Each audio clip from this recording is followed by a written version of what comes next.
የሀገራዊ ምክክር እንደሚታወቀው በርካታ ጊዜያትን ወስዶ ዝግጅት ሲደረግበት የቆየ ነው። እንግዲህ በሁሉም የኢትዮጵያ ኮርነር የተለያዩ አጀንዳዎች በተለያየ ጊዜ እየተነሱ የጋራ መግባባት ላይ ያልተደረሰባቸው በመደበኛ ሁኔታ ደግሞ የታሪክንም ሆነ ነባራዊ ሁኔታውን ተጨባጭ ያደረጉ የበርካታ ህዝቦች ከሃይማኖትም ከብሔር ብሔረሰብም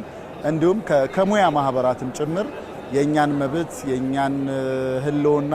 አሁን ያለ ኢትዮጵያ ህግም መዋቅርም ሲስተሙም ወይም በወጣንበት ማህበረሰብ ላይ እንደኛ ምሳሌ ሲስተሚክና ስትራክቸራል የሆነ ችግር ገጥሞናል የሚለው አካል በሙሉ ችግሩን ሊፈታበት የሚፈልገው መድረክ እንደመሆኑ ከዚህ በፊት በተደጋጋሚ እንደምንለው ኢትዮጵያ ውስጥ ምርጫ ይካሄዳል፣ መሪዎች ይመረጣሉ። ግን የኢትዮጵያን መሰረታዊ ችግር ለመፍታት ከኤሌክቶራል ዲሞክራሲ ይልቅ የዴሊብሬቲቭ ዲሞክራሲ ውይይቱና ንግግሩ ነው መሰረታዊ ችግራችን የሚፈታው በሚል ባዘጋጆቹ በኩልም ዝግጅት ሲደረግ በሚፈልገው አካልም ደግሞ የጊዜ በመጣ ተብሎ ሲጠበቅ የነበረ ነው። እንደምታዩት ከ4000 ሰው በላይ የተሳተፈበት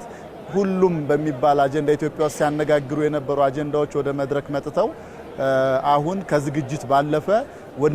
ወደ ጉዳዮች ዳይሬክት ገብተን ውይይት ያደረግን ደግሞ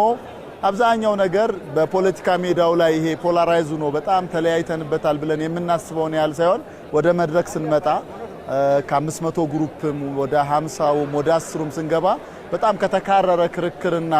የኔን የሚሆን ያንተ ይቀራል ከሚል ይልቅ ወደ መግባባት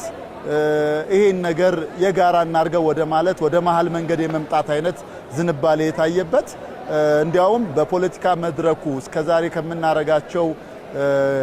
ንግግሮች፣ ውይይቶች፣ ክርክሮች ሁሉ ለየት ባለ ሁኔታ የእርስ በርስ ትስስር ያለበት የተለያዩ ህዝቦችን ለማወቅ ጥያቄያቸውንም ለማወቅ ራሳቸውን ሰዎችንም የመጡበትን ቦታ ባህልና ማንነታቸውን ለማወቅ የረዳ እጅግ በጣም ጠቃሚ የሆነ ሂደት ነው። በእርግጠኝነት በዚህ ሂደት የተሻለ ውጤት ይመጣል ብዬ እጠብቃለሁ።